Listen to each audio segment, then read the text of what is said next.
Биздин эсеп боюнча конууга убакыт келди. Эми байланышты күтүшүбүз керек. Байкуу салып турабыз. Intuitive Machine миссиясынын башкаруу тобу айга жиберген аппаратынан байланыш күтүп жатат. Антеннаны текшерип жатабыз. Бир нече мүнөт өттү. Кабар жок. Бирок акыры болор-болбос сигнал келди.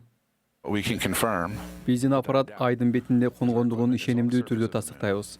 Intuitive Machines командасын куттуктап койсок болот. Мындан ары кандай иштейт, ал жагын да көрөбүз.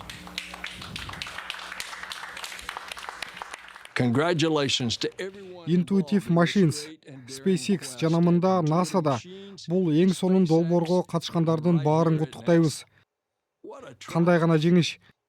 Адамзат үчүн алдыга карай чоң секирик болду.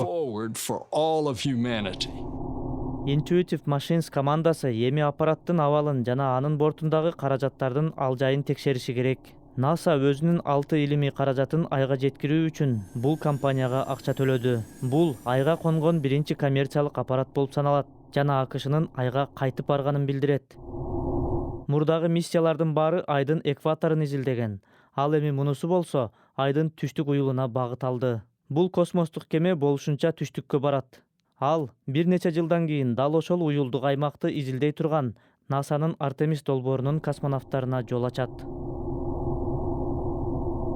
Ал жер эмнеси менен кызык? Ал аймакта таптакыр күн тийбеген терең кратерлер бар. Илимпоздор алардын ичинде тоңгон суу болушу мүмкүн деп боолгошот. Эгерде биз айдын бетиндеги муздан пайдалана алсак, анда бул жактан алып барчу материалдарыбыз азаймак. Биз музду ичүүчү сууга айландырып колдонсок болот. Андан отун үчүн жана космонавттардын дем алуусу үчүн кычкылтек жана суутек бөлүп алмакпыз.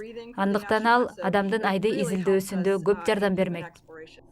Космостук кеме айга конду. Эми команда бардык маалыматтарды кылдаттык менен талдап, алгач сүрөттөрдүн келишин күтөт. Андан кийин айды изилдөө иштери башталышы мүмкүн деп үмүттөнүшөт.